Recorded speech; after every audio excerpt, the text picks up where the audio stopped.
खरमास के समय को आप इस तरह से समझिए कि सूर्य भगवान अपने गुरु की राशि में प्रवेश करते हैं, तो वह उनकी सेवा में लग जाते हैं और उनका प्रभाव कम हो जाता है, जिसकी वजह से इस समय में सूर्य के शुभ प्रभाव में कमी आ जाती है। इसीलिए इस दौरान कोई भी शुभ कार्य नहीं किया जाता। किसी भी शुभ कार्य को आरंभ करने से पहले पंच देवताओं का शामिल होना बहुत ही ज़रूरी माना जाता है, जिसमें सूर्य भगवान भी शामिल होते हैं। सूर्य का शुभ प्रभाव कम हो जाने की वजह से ही इस समय पर कोई भी शुभ कार्य नहीं किया जाता है। इस समय जब सूर्य मीन राशि में प्रवेश करेंगे तो इस दिन से 1 महीने तक खरमास लग जाएंगे।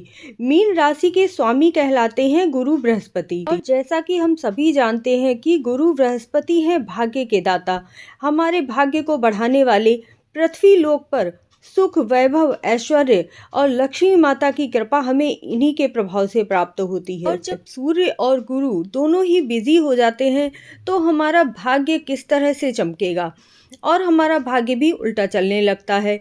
इसीलिए अपने भाग्य को और ज़्यादा बलवान बनाने के लिए इस समय में कुछ ऐसे कार्य करने चाहिए जिससे कि हमारा भाग्य उल्टा चलने की बजाय और भी ज़्यादा उज्जवल हो जाए। तो कौन से वह ऐसे कार्य हैं जिन्हें आप करेंगे जिससे लक्ष्मी माता की भी कृपा होगी। इस समय में कहे जाते हैं कि शुभ कार्य मना होते हैं, लेकिन आपका जो जीवन है उसका उदय कैसे होगा, वह इस समय आप किस प्रकार करेंगे, उसके बारे में है ये वीडियो। हमारे चैनल में पहली बार आए हैं तो चैनल को सब्सक्राइब जरूर कर लीजिए और कमेंट में ओम नमः शिवाय अवश्य लिखिएगा। भोलेनाथ की आप पर हमेशा ही कृपा बनी रहे। इस साल 2024 में खरमास बहुत ही खास है, क्योंकि इस दौरान 17 मार्च से होलिका अष्टक लग जाएंगे। 25 मार्च को चंद्र ग्रहण है और होली है, और 9 अप्रैल से चैत्र नवरात्रि का पर्व भी शुरू हो जाएगा, जो कि ये खरमास के बीच में ही पड़ेगा। खरमास के दौरान ही पड़ने के कारण देवी देवताओं की पूजा के लिए खरमास सबसे श्रेष्ठ समय माना जाता है। इस दौरान सूर्य की पूजा करना, गाय की सेवा करना, दान करना, कर्म करना, मंत्र जाप करना बहुत ही जरूरी माना जाता है। इसके फलस्वरूप व्यक्ति को कभी न खत्म होने वाला वरदान प्राप्त हो जाता है, अर्थात उनकी लंबी आयु हो जाती है, जीवन सुखमय हो जाता है, समृद्धि से घर परिपूर्ण हो जाता है। खरमास के समय किया गया कार्य आपको उन्नति दिलाकर जाता है।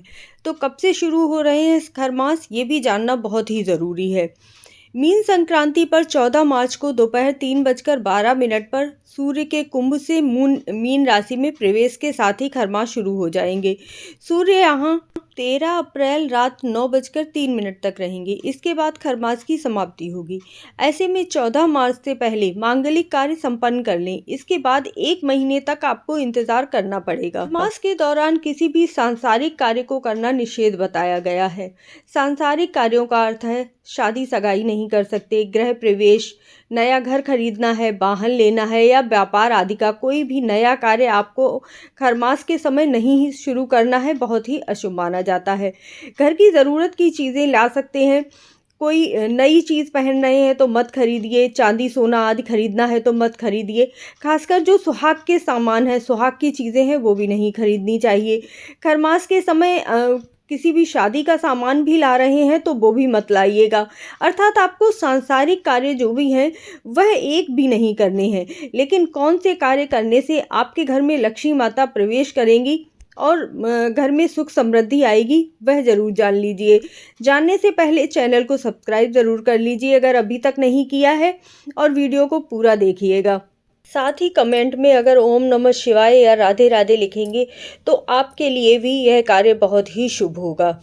खरमास के दौरान सूर्य भगवान की पूजा अवश्य करनी चाहिए, क्योंकि जैसा कि पता है कि सूर्य भगवान इस समय गुरु बृहस्पति की पूजा में लग्न हो जाते हैं, तो वह बहुत ही धीमे पड़ जाते हैं, जिसका प्रभाव हमारी कुंडली पर, हमारे ग्रहों पर पड़ता है। इस वजह से सूर्य भगवान की पूजा अवश्य ही करनी चाहिए।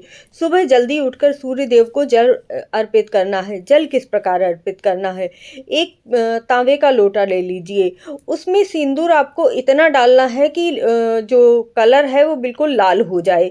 उसके बाद उसमें थोड़ा सा गुड़ डाल लीजिए और एक लाल पुष्प डाल लीजिए। तब आपको सूर्य भगवान का मंत्र पढ़ते हुए सूर्य भगवान को जल अर्पित करना है। सूर्य की कृपा से आपका भाग्य बहुत ही मजबूत होता है और आप जिन कार्यों के लिए बहुत ज़्यादा मेहनत कर रहे हैं लेकिन सफलता नहीं मिल पाती है, तो आपको बहुत ज़्यादा सफलता मिलने लगती है। दूसरा कार्य आपको कौन सा करना है? आपको भगवान विष्णु को प्रसन्न करना है, गुरु बृहस्पति को प्रसन्न करना है। अर्थात अगर आपकी कुंडली में गुरु भगवान मजबूत हो जाते हैं तो आपका भाग्य स्वयं ही चमकने लगता है और उनके साथ लक्ष्मी माता स्वयं ही प्रसन्न हो जाती हैं। तो उनकी पूजा अवश्य करनी है, विधि विधान से पूजा कीजिए। आप गुरु जो मंत्र है वह जाप कर सकते हैं।